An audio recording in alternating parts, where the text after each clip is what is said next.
Hello guys, mystery web சீரிஸ்னாலே நம்ம எல்லாருக்குமே ரொம்ப பிடிக்கும். மிஸ்ட்ரியில் 2 ஸ்பூனு, த்ரில்லரில் 2 ஸ்பூனு, ஹாரரில் 2 ஸ்பூனுன்னு சேர்த்து கலக்குன ஒரு சூப்பரான அமேசிங்கான இன்ட்ரெஸ்டிங்கான வெப் சீரிஸான டூத்தாவை தான் நம்மளோட சேனலில் இப்போ எக்ஸ்ப்ளனேஷனாக பார்த்துட்டு இருக்கோம். இது வரைக்கும் 4 எபிசோட்ஸ் அப்லோட் பண்ணிட்டு அதோட லிங்க் டிஸ்கிரிப்ஷனில் கொடுத்துருக்கேன். மறக்காமல் ஃபுல்லாக கேளுங்க. அப்போ தான் ஒரு மிஸ்ட்ரி மூவி பார்த்த ஒரு ஃபீல் உங்களுக்கு கிடைக்கும். இன்னைக்கு 5th and 6th எபிசோட் தான் பார்க்க போகிறோம். டைம் வேஸ்ட் பண்ணாமல் ஸ்ட்ரைட்டாக ஸ்டோரிக்குள்ளே போயிடலாம்.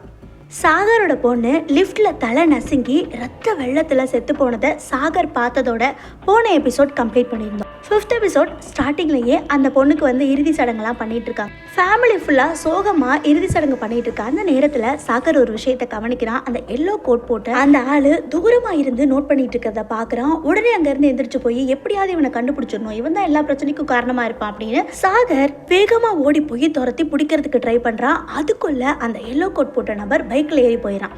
ஆனால் இவன் என்ன பண்ணிடுறான், பைக் நம்பரை நோட் பண்ணி வச்சுக்கிறான். சாகரோட ஒய்ஃபு ஆல்ரெடி தன்னோட முதல் குழந்தை இறந்து போச்சு அப்படின்னு ரொம்பவே சோகமாக இருப்பாங்க. நாள் பூரா அழுதுகிட்டே இருப்பாங்க. அந்த நேரத்தில் அவங்களுக்கு ஒரு பார்சல் வருது. அந்த பார்சலை ஓப்பன் பண்ணி பார்த்துட்டு ரொம்ப ஷாக் ஆகி உட்காந்துருக்காங்க. அந்த பார்சலில் குழந்தை அபார்ட் ஆச்சுல, அந்த அபார்ட்டான குழந்தைய அப்படியே எடுத்து ஒரு டப்பாவில் போட்டும் ப்ளஸ் ஒரு லெட்டரும் இருக்கும். வீட்டுக்கு வந்த ஹீரோ கிட்ட அந்த பார்சலை காமிக்கிறாங்க. அந்த பார்சல் அமிர்தா கிட்ட இருந்து வந்திருக்கு. அந்த குழந்தை சாகரோடது தான், வேணும்னா டிஎன்ஏ டெஸ்ட் எடுத்துக்கோ அப்படின்னு சாகரோட மனைவிக்கு அமிர்தா அனுப்பியிருப்பான். அங்கே ஹாஸ்பிட்டலில் அந்த நர்ஸ் கிட்ட சொல்லி காசு கொடுத்து ஒரு வேலையை பார்க்க சொன்னால, அது இந்த வேலை தான். வீட்டுக்கு வந்த ஹீரோ கிட்ட சாகரோட ஒய்ஃப் ஒரே ஒரு கேள்வி தான் கேட்குறான், இது உண்மையா பொய்யா, நான் டிஎன்ஏ டெஸ்ட் எடுக்கட்டுமா வேண்டாமா அப்படின்னு சாகர் ஒத்துக்கிறான். ஆமாம், எங்கள் 2 பேருக்குள்ள ஒரு சீக்ரெட் ரிலேஷன்ஷிப் இருந்தது உண்மை, ஆனால் இது ஒரு ஆக்சிடென்டாக நடந்தது, பெருசாக ஒன்றும் இல்லை அப்படின்னு சொல்லி சமாதானப்படுத்த ட்ரை பண்ணேன். ஆனால் ஹீரோவோட ஒய்ஃப் சமாதானமே ஆகலை. அவன் என்ன பண்ணிடுறான், சாகரை வீட்டை விட்டு துரத்திடுறான். எங்கே போகிறது அப்படின்னு யோசிச்ச சாகர் தன்னோட அம்மா அப்பா ஃபார்ம் ஹவுஸில் இருக்காங்கல்ல, அங்கே போய் ரூமுக்கு யாருமே வரக்கூடாது, நான் ஒரு முக்கியமான வேலையில் இருக்கேன்னு சொல்லி அந்த ரூம் ஃபுல்லாக ஒரே பேப்பர்களாக இருக்கும், குட்டி குட்டி பேப்பர்களாக. அதை வச்சு அவன் வந்து யோசிச்சுட்டே இருப்பான், என்ன நடக்க போதோ அப்படின்னு. அந்த எல்லோ கோட் போட்ட ஆளோட பைக்கோட நம்பர் நம்ம ஹீரோ எடுத்திருந்தார்ல, அதை தன்னோட ஃப்ரெண்டுகிட்ட கொடுத்து இது யாரோடதுன்னு கொஞ்சம் கண்டுபிடிச்சு சொல்லுன்னு வேற சொல்லியிருந்திருப்பாரு. இப்போ அந்த கேரக்டரை நமக்கு இன்ட்ரடியூஸ் பண்ணுறாங்க. அந்த ஹண்டட் ஹவுஸ் அப்படின்னு சொல்லிட்டு ஒரு ப்ரோக்ராமை பிள்ளைங்க எல்லாருமே பார்த்துட்டு இருந்த மாதிரி நம்ம லாஸ்ட் எபிசோட்ஸில் பார்த்தோம். அந்த ஹண்டட் ஹவுஸில் பேசிகிட்டு இருந்துச்சுல அந்த பொண்ணு தான் இந்த எல்லோ கோட் போட்டுட்டு இவன் பின்னாடியே ஃபாலோ பண்ணிட்டே இருந்திருக்கும். இப்போ அவள் ஃப்ரெண்ட்ஸோட அவளோட ப்ரோக்ராம் பண்ணிட்டு இருக்க இடத்துக்கு நம்ம சாகர் வந்து எதுக்கு என்ன நீ இந்த மாதிரி ஃபாலோ பண்ணுற வைக்கிறேங்கிற மாதிரி கேட்க, இந்த பொண்ணு ஒரு ஃப்ளாஷ்பேக்கை சொல்கிறான். உங்களுக்கு எப்படி இந்த மாதிரி நியூஸ் பேப்பர் பிட்டில் இருந்து அடுத்து நடக்க போது என்னது அப்படிங்கிறது தெரியுதோ, அதே மாதிரி நிறைய பேர் பாதிக்கப்பட்டிருக்காங்க. அதில் இருக்கிற ஒருத்தர் என்ன மீட் பண்ணார், ரவின்னு ஒருத்தர்.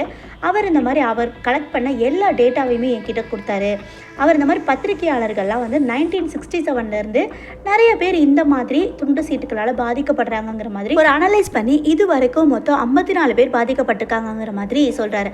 நானும் பாதிக்கப்பட்டிருக்கேன், இன்னும் எத்தனை பேர் எனக்கு தெரிஞ்சது இவ்வளோ, தெரியாதது இன்னும் எத்தனை பேருன்னு தெரிலன்னு சொல்ல, இந்த பொண்ணும் சார் நீங்கள் சொல்கிறது உண்மையினே வச்சுக்கோங்க, எவ்வளோ பத்திரிகையாளர்கள் இருக்காங்கல்ல, ஏன் உங்களை மட்டும் டார்கெட் பண்ணுறாங்க அப்படின்னு கேட்க, இல்லை இதில் கரப்டட் பத்திரிகையாளர்கள், அதாவது யார் கரப்ஷனில் ஈடுபடுறாங்களோ அவங்கள மட்டும்தான் இது டார்கெட் பண்ணுது, என்னோட அனலைஸ் படி இதுதான், எப்படியாவது இதை நீ வெளியே கொண்டு வந்துடு, அதாவது இதை எக்ஸ்போஸ் பண்ணிவிடு அப்படிங்கிற மாதிரி அந்த டேட்டா டாக்குமெண்ட்ஸ் எல்லாம் கொடுத்துட்டு அவன் போயிடுவான். ஒரு 2 நாள் கழித்து கால் பண்ணி நான் உயிரோட இருப்பேனா இல்லையா அப்படிங்கிறது எனக்கு தெரியல, ஆனால் நான் சொன்ன விஷயத்தை மட்டும் மறந்துடாதுன்னு சொல்ல இவனை தேடி ஓடுறான். அந்த பத்திரிகையாளனுக்கு என்ன ஆக போதும்ட்டு வந்து பார்த்தா ஒரு பெரிய பில்டிங் மேலே ஏறி நின்று சூசைட் பண்ணதுக்கு ட்ரை பண்ணிட்டு இருக்கான். அங்கேருந்து இந்த பொண்ணை பார்த்து நீ வந்திருக்க கூடாதுமா, நீ வந்திருக்கவே கூடாது, கரப்ஷன் பண்ணுற எல்லா பத்திரிகையாளர்களுக்குமே முடிவு இதுதான், அதனால நான் சூசைட் பண்ணிக்க போகிறேன் அப்படிங்கிற மாதிரி ஏற்கனவே 54 பேர் சூசைட் பண்ணி செத்து போனாங்கன்ற மாதிரி டேட்டா வச்சுருப்பானா, இவனும் சேர்ந்து செத்து போயிடுறான். அதில் செத்து போனால் அந்த ரவியோட கையில் ஒரு பேப்பர் இருந்துச்சு. அந்த பேப்பரில் ரவியோட சூசைடில் சம்மந்தப்பட்டிருக்க அந்த பொண்ணும் செத்து போயிடும் அப்படிங்கிற மாதிரி எழுதி இருந்துச்சு. ஆனால் கடவுள் புண்ணியத்தில் இப்போ வரைக்கும் நான் நல்லா தான் இருக்கேன், நீங்களும் இந்த துண்டு சீட்டுகளால் பாதிக்கப்பட்டிருக்கீங்கன்னு உங்கள் கார் ஆக்சிடென்ட் ஆச்சுல அப்பையிலேருந்து தெரிஞ்சிச்சு. உங்களை நான் தூரமாக இருந்து ஃபாலோ பண்ணிகிட்டே இருக்கேன், பக்கத்தில் வந்து பேச எனக்கு ஒரு பயம், ஏன்னா இந்த பிரச்சனை என்னையும் பாதிச்சிருமோ அப்படிங்கிறதுனால நான் தூரமாக இருந்து என்ன நடக்குது அப்படிங்கிறத பார்த்துட்டு மட்டும் இருந்தேன்னு சொல்கிறான். அது மட்டும் இல்லை, ரவி கொடுத்த அந்த ஃபைல் கூட என்கிட்ட தான் இருக்குது அப்படின்னு எல்லா டீட்டெயில்ஸையுமே ஹீரோ கிட்ட காமிக்க, ஹீரோக்கு அதை பார்க்கும்போது ஒரு விஷயம் தெளிவாக புரியுது. இவனுக்கு அப்படின்னு தலைகீழா பிரிண்ட் பண்ணி வந்துருந்துச்சுல, சேம் அதே மாதிரியே துண்டு சீட்டுகளில் அதே மாதிரி இருக்குது. ரவி சொல்லியிருப்பாரு 1967லேருந்தே இப்படி நடக்குது அப்படின்னு சொல்லியிருந்ததுனால சரி பழைய லைப்ரரியில் போய் நம்ம ஏதாவது தேடி பார்க்கலாம் அப்படின்னு 2 பேருமே லைப்ரரிக்கு போகிறாங்க. லைப்ரரியில் சில விஷயங்கள் பார்த்துட்டே இருக்கையிலேயே அந்த பொண்ணுக்கு வந்து கால் வருது. இது வரைக்கும் ஷூட்டிங்க்கு பர்மிஷனே கிடைக்காத ஒரு ஹாஸ்பிட்டல்லேருந்து ஷூட்டிங்க்கு பர்மிஷன் கிடச்சிருக்குன்னு அவங்க ஃப்ரெண்ட்ஸ் வந்து சந்தோஷமாக கால் பண்ணுறாங்க. 1 hour தான் கிடச்சிருக்கு, சீக்கிரவா அப்படிங்கிற மாதிரி கூப்பிட இவளும் சாகர் கிட்ட சொல்லிட்டு கிளம்புறான். சாகரும் அந்த லைப்ரரியில் இருந்த ஒரு தாத்தா 2 பேரும் சேர்ந்து அந்த பழைய பத்திரிகைகள்லாம் எடுத்து பார்த்துட்டு இருக்காங்க. அப்போ சாகர் சொல்லுவான், இந்த மாதிரி கா அப்படிங்கிற எழுத்து மட்டும் தலைகீழாக இருக்குது, இந்த மாதிரி ஏதாச்சும் கேள்விப்பட்டிருக்கீங்களான்னு கேட்க அப்போ அவன் வந்து சொல்கிறான், பிரிட்டிஷ் காலத்தில் அதாவது சுதந்திரத்துக்கு முன்னாடி ஆங்கிலேயர்களுக்கு தெரியாமல் சில விஷயங்களை பத்திரிகையில் வெளியிடுறதுக்காக இப்படி ஒரு மெத்தடை பண்ணிட்டு இருந்தாங்க. நம்ம வேணா அப்போ நடந்த காலகட்டத்தில் தேடி பார்க்கையில தான் டூத்தா அப்படிங்கிற ஒரு பத்திரிகையை கண்டுபிடிப்பாங்க. அந்த பத்திரிகையை எடுத்து ஓப்பன் பண்ணி பார்க்கும்போது அதில் இருக்கிற எழுத்துக்கள் வந்து சேமாக இருக்கும். இவன் தேடிட்டு வந்த அந்த எழுத்துக்களோட அந்த பத்திரிகையோட பேரையும் போட்டு கூகுளில் சர்ச் பண்ணி பார்ப்பான். ஃபுல் டீட்டெயில்ஸ் வந்துடும். அவனுக்கு என்ன தேவையோ அந்த டீட்டெயில்ஸ் எல்லாம் எடுத்துட்டு அங்கேருந்து கிளம்புறான். செம்ம மழை பெஞ்சிட்டு காரில் போயிட்டு இருந்த சாகருக்கு குழந்தைங்க எல்லாம் பேப்பரில் கப்பல் செஞ்சு விட்டு விளையாடுறத கவனிக்கிறான். முதல்ல சிரிச்சாலும் அவனுக்கு ஏதோ ஒன்று ஸ்ட்ரைக் ஆகுது. வேகமாக அந்த கப்பலில் ஒன்று எடுத்து பிரித்து பார்க்குறான். இவன் கூட சம்மந்தப்பட்ட அந்த பொண்ணு வந்துச்சுல, இப்போ அந்த பொண்ணு ஒரு ஆக்சிடெண்ட்டில் செத்து போகுது அப்படிங்கிற மாதிரி எழுதியிருக்க. இந்த பொண்ணு போன இடத்துக்கு இவன் வேகமாக போகிறான். அப்படியே கட் பண்ணி அந்த பொண்ணை காட்டுறாங்க. அந்த ஹாஸ்பிட்டலுக்குள்ளே அந்த பொண்ணு வந்து ஒரு டிவைஸ்லாம் எடுத்துகிட்டு பேய் இருக்கா இல்லையான்னு செக் பண்ணுறதுக்கு ஒரு டிவைஸ்லாம் எடுத்துக்கிட்டு போயிட்டுருக்கா. அந்த டிவைஸில் லைட் எரியுது அப்படின்னா பேய் இருக்குன்னு அர்த்தம். பயங்கரமாக ஃப்ளாஷ் ஆகுது அப்படின்னா டெரிபிளான சுச்சுவேஷன், உடனே கிளம்பி வந்துடணும் அப்படிங்கிற மாதிரி அர்த்தம். இவனும் அந்த மிஷின் எடுத்துகிட்டு போயிட்டே இருக்கா. லைட்டு எரியவே இல்லை. அப்போ தான் அவளுக்கு ஒரு கால் வருது. இவளோட ஃப்ரெண்டு கால் பண்ணி பேட்டரியை தனியாக கொடுத்து அதை போட்டியா அப்படின்னு ஞாபகப்படுத்த அப்போ தான் பேட்டரி எடுத்து போட்டு பார்க்குறா. பயங்கரமாக ஃப்ளாஷ் அடிக்குது அந்த லைட்டு. அப்போ இவள் கஷ்டமான சுச்சுவேஷனில் இருக்கா. உடனே வெளியில் போகணும்னு யோசிச்சுட்டே இருக்கையிலேயே அங்கே இருந்து அந்த ஃபயருக்குலாம் அடிக்கிறதுக்கு ஒரு சின்ன கேஸ் சிலிண்டர் செட் பண்ணியிருப்பாங்கல்ல, அது வந்து இவளை வந்து ஒரே அடிக்க இவள் போய் அங்கே இருந்த கம்பிகளில் குத்தி அந்த இடத்துலையே கொடூரமாக செத்து போயிடுறா. சாகர் பின்னாடியே தேடி ஓடி வந்தான்ல, உள்ளே வந்து பார்க்குறான். அப்படியே ரத்தமாக ஊற்ற இவள் அப்படியே இறந்துருக்கான். இதை பார்த்தா சாகருக்கு மண்டையே கலங்கிரும். எனக்கு நீ ஏன்டா இதெல்லாம் நடக்குதுன்னு யோசிச்சுட்டே இருக்கான். கட் பண்ணா அப்படியே நம்ம லேடி போலீஸை காட்டுறாங்க. அவன் அன்னைக்கு சாகரோட ஃபார்ம் ஹவுஸ் பக்கத்தில் தோண்டி எடுத்து நாய்க்குட்டி வந்துச்சுல, அந்த இடத்துல எடுத்த எல்லா ஃபோட்டோஸையும் வச்சு எதையோ ஒன்று நம்ம மிஸ் பண்ணுறோம் அப்படின்னு யோசனை பண்ணிக்கிட்டே இருப்பான். அப்போ அங்கே நிறைய ஆலமரத்தோட வேர்கள்லாம் இருக்கிறத பார்க்குறான். இவங்க அங்கே தோண்டையில் 5 அடி வரைக்கும் தோண்டியிருப்பாங்க. அங்கே நாய் கிடச்சிருக்கும். அப்போ அந்த இடத்துல அந்த வேர் பகுதிகள்லாம் சின்னதாக இருக்குது. அது மட்டும் இல்லாமல் நிறைய வெட்டப்பட்ட பெரிய பெரிய வேர்களும் கிடக்கிறத அங்கே பார்க்குறான். அப்போ தான் அவளுக்கு ஒரு விஷயம் கிளிக் ஆகுது. நம்ம 5 அடி மட்டும்தான் தோண்டணும், நாய் கிடச்சோன்னே திரும்ப க்ளோஸ் பண்ணிட்டோம். ஆனால் அதுக்கும் கீழேயும் தோண்டி ஏதோ ஒன்று இருக்குது. அதை மறைச்சிட்டு அதுக்கும் மேலே நம்மளை திசை திருப்புறதுக்கு இந்த நாயை புதைச்சி வச்சுருக்காங்க. போய் நம்ம தோண்டி எடுக்கலாம்னு சொல்லிட்டு இவங்க அடுத்த இன்வெஸ்டிகேஷன், அடுத்த தேடுதல் வேட்டைக்கு கிளம்புறாங்க. இந்த பக்கம் டூதா பத்திரிகையை பற்றி பயங்கரமாக சர்ச் பண்ணி ஒரு வழியாக ஒரு வீட்டை கண்டுபிடிச்சு அந்த வீட்டுக்குள்ளே வரான். அந்த வீட்டுக்குள்ளே வந்து ஒரு பையன் வெளில வரான். அந்த பையன் யாருன்னா, அந்த ஃபர்ஸ்ட் எபிசோடில் வந்து ஒரு பையன் ரெஸ்யூம் கொடுத்துருப்பான்ல, என்னை வேலையில் சேர்த்துக்குங்கன்ட்டு, அந்த பையன் தான். அந்த பையன்கிட்ட விசாரிக்க என்னோட தாத்தா தான் இதை வச்சிருந்தாரு, இந்த டூதா பத்திரிகையை வச்சிருந்தாரு. கடைசியில் எங்கே போனாருன்னு தெரியல, அதோட பத்திரிக்கையும் ஸ்டாப் ஆயிடுச்சு, நாங்களும் கஷ்டப்படுறோம் அப்படிங்கிற மாதிரி எல்லா விஷயத்தையும் சொல்லிட்டு இருக்கா. தன்னோட தாத்தாவோட ரூமுக்கு கூட்டிகிட்டு போய் காமிச்சிட்டு இருக்கான். அப்போ தான் அங்கே இந்த பையனோட அப்பாவோட என்ட்ரியை காட்டுறாங்க. இவர் தான் வந்து தனக்கு வேலையே வேணாம் அப்படின்னு சொல்லி ஹீரோ கிட்ட சண்டை போட்டு ஒரு ஆள் வெளில போனார்ல மூர்த்தின்னு, அவர் தான் வராரு. நீ எதுக்குடா வந்து எனக்கு கோவமா கத்த, இந்த மாதிரி டூதா பத்திரிகையை பற்றி தாத்தாவை பற்றி விசாரிக்க வந்திருக்காருன்னு பையன் சொல்ல, எங்கள் அப்பாவை பற்றி பேசுறதுக்கு உனக்கு கொஞ்சம் கூட உரிமையும் இல்லை, தகுதியும் இல்லை அப்படின்னு சொல்லிட்டு இவன் பயங்கரமாக திட்டுறான். உன்னை இதனால கடுப்பான சாகர் என்ன சொல்கிறான், உங்களையும் இந்த பத்திரிக்கையும் அம்போன்னு விட்டுட்டு போன அவர் நல்லவர், நான் உங்களுக்கு கெட்டவரான்னு கத்த இவன் பதிலுக்கு கேட்குறான், எங்கள் அப்பா ஓடி போடான்னு உனக்கு எப்படா தெரியும்னு. பதிலுக்கு சாகரும் அதான் கூகுளில் போட்டால் எல்லாமே வருதே அப்படிங்கிற மாதிரி சொல்ல மூர்த்திக்கு செம்மையாக டென்ஷன் ஆகுது. நீலாம் ஒரு பத்திரிக்கையாளனாடா, ஒரு பத்திரிக்கையாளனா முதல்ல விசாரிக்கணும், ஒரு விஷயத்தை ஜட்ஜ் பண்ணுறதுக்கு முன்னாடி. எங்கள் அப்பாவுக்கு என்ன ஆணுச்சுன்னு கூட உனக்கு தெரியாது, ஆனால் நீயே ஒரு ஜட்ஜ்மெண்டலுக்கு வந்துட்ட, நீ பத்திரிக்கையாளனா இருக்கிறதுக்கு தகுதியே இல்லை அப்படின்னு சொல்லிட்டு தான் அப்பாவுக்கு என்ன நடந்துச்சு அப்படிங்கிற விஷயத்த ஃப்ளாஷ்பேக்காக சொல்ல ஆரம்பிக்கிறாரு மூர்த்தி. டூதா அப்படிங்கிற ஒரு பத்திரிகையோட ஓனர் தான் இவங்களோட தாத்தா. அதில் எழுதியிருக்க எல்லா விஷயமுமே எப்போதுமே 100% நம்பகமானதாக மட்டும்தான் இருக்கும் அப்படின்னு மக்கள் ரொம்பவே நம்புகிற ஒரு பத்திரிக்கை. இவரும் ஒரு எம்எல்ஏவும் ஃப்ரெண்டாக இருப்பாங்க. அந்த எம்எல்ஏவும் ரொம்ப ரொம்ப நல்லவர். அரசியலுக்கு அவர் உதாரணமாகும். பத்திரிக்கைக்கு நம்ம சத்தியமூர்த்தி உதாரணமாகவும் இருப்பாங்க. 2 பேருமே நல்ல ஒரு ஃப்ரெண்ட்ஸும் கூட. சத்தியமூர்த்தி எழுதின ஒரு புக்கை லான்ச் பண்ணுற ஒரு ஃபங்க்ஷன் தான் போயிட்டுருக்கோம்.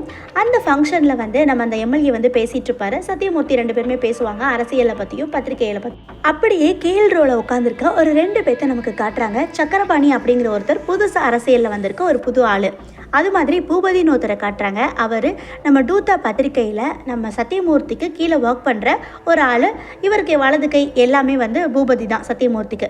கேரக்டர்ஸ் பேர் எல்லாமே கரெக்டாக ஞாபகம் வச்சுக்கோங்க. ஏன்னா கடைசி வரைக்கும் இந்த கேரக்டர்ஸோட நேம் எல்லாம் லீட் ஆகிட்டே வரும்.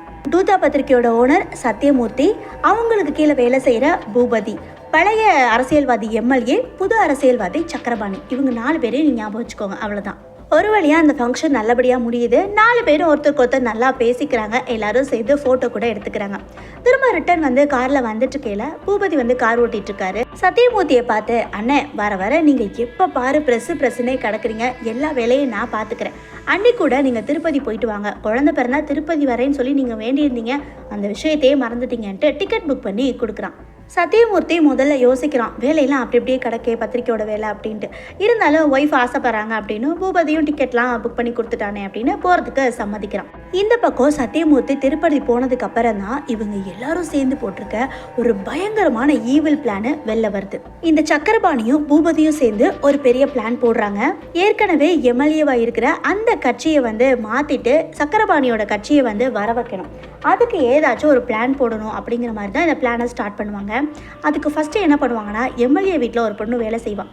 அந்த பொண்ணை சக்கரபாணி லவ் பண்ணுறதா 1 மாதமாக வந்து பேசிகிட்டே இருப்பான். அந்த பொண்ணும் இவனை நல்லா லவ் பண்ண ஆரம்பிச்சதுக்கப்புறம் கரெக்டாக வந்து இவரை ஊருக்கு அனுப்பிட்டு அந்த பொண்ணுக்கிட்ட சொல்லி தாழ்பாலை மட்டும் எடுத்துகிட்டு வர சொல்லுவான். அதாவது எம்எல்ஏ வீட்டோட தாழ்பால் அது பித்தளையில் இருக்கும். அதை மாற்றிட்டு இரும்பில் கொண்டு போய் இந்த பொண்ணை மாட்ட சொல்லிடுவான். இந்த பொண்ணு காதல் மயக்கத்தில் எல்லாத்தையும் செஞ்சுட்டு நான் பண்ணிட்டேன் அப்படின்னு சந்தோஷமாக குளத்துல குளிச்சுட்டு இருந்த சக்கரபாணியை பார்க்க போக, இங்கே வா அப்படின்னு கூப்பிட்டு தண்ணிக்குள்ளேயே முக்கி அந்த பொண்ணையும் சாகடிச்சிடுவான். அந்த இடத்துல ஒரு லெட்டரும் வச்சிருவான்.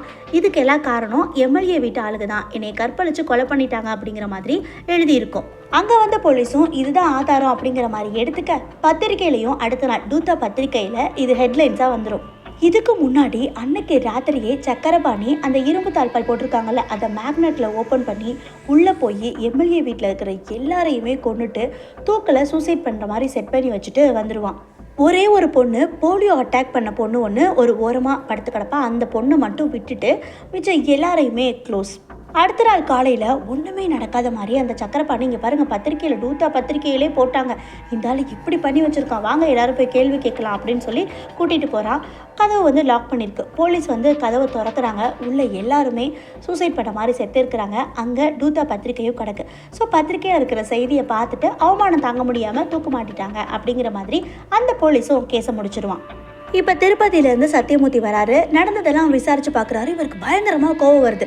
யார் இதுக்கு பர்மிஷன் கொடுத்தது அப்படின்னு சொல்லிட்டு தன்னோட ப்ரெஸ்ஸில் போய் விசாரிக்க, எங்கள் எல்லாரையும் வெளியில் அனுப்பிட்டு பூபதி சார் தான் இப்படி ஒரு காரியத்தை பண்ணிட்டாருன்னு சத்தியமூர்த்திட்ட எல்லாரும் சொல்லிட்டாங்க. ரொம்பவே கோவமாக பூபதியை தேடி சத்தியமூர்த்தி அவனோட வீட்டுக்கு போக, அங்கே அவன் இல்லைன்னு தெரிஞ்சுக்கிட்டு சக்கரபாணியோட வீட்டுக்கு தேடி போகிறான். அங்கே இவங்க 3 பேரும் பேசுகிறத நம்ம சத்தியமூர்த்தி மறைஞ்சிருந்து கேட்டுடுறாரு. சக்கரபாணி, பூபதி, அப்புறம் அந்த போலீஸ்காரரு, இவங்க எல்லாம் நடந்ததை சொல்லி சிரித்து பேசிகிட்டு இருக்காங்க. சத்தியமூர்த்தி இருந்திருந்தா இதெல்லாம் நம்மளால் பண்ணியிருக்கவே முடியாது, நல்ல வேலை அவனை திருப்பதிக்கு அமுச்சு வச்சுட்டேன், அந்த ஒரே ஒரு பொண்ணு மட்டும் அது போலியோவால் அட்டாக் ஆகிருக்கு, அதுவே அடுத்த வருஷத்தில் செத்து போயிடும், அதனால அந்த பிள்ளையை விட்டுட்டு மிச்சம் எல்லாரையும் நான் கொண்டுட்டேன் அப்படிங்கிற மாதிரி அங்கே எல்லாரும் சிரித்து பேசிகிட்டு இருக்க. இது எல்லாத்தையுமே சத்தியமூர்த்தி ஒளிஞ்சிருந்து கேட்டுருவார். இதோட 6th எபிசோட் கம்ப்ளீட் ஆகுது. அடுத்து என்ன நடக்க போகுது அப்படின்னு உங்களுக்கு ஏதாவது கெஸ் இருந்துச்சு அப்படின்னா கமெண்ட் செக்ஷனில் சொல்லுங்கள். இன்றைக்கான வீடியோ உங்களுக்கு ரொம்பவே சுவாரஸ்யமாகவும் ரொம்பவே பிடிச்சிருக்கும் அப்படின்னு நான் நினைக்கிறேன். என்னோடய வீடியோ உங்களுக்கு ரொம்ப பிடிக்கும் அப்படின்னா எனக்கு சப்ஸ்கிரைப் பண்ணி லைக் பண்ணுங்கள். என்கிட்ட சொல்லணும்னு நினைக்கிறத கமெண்ட் செக்ஷனில் சொல்லுங்கள். உங்களை மாதிரியே கதை பிரியர்களுக்கு என்னோட சேனலை சஜஸ்ட் பண்ணுங்கள். மீண்டும் அடுத்த பதிவில் இணைவோம். நான் உங்கள் அருவி.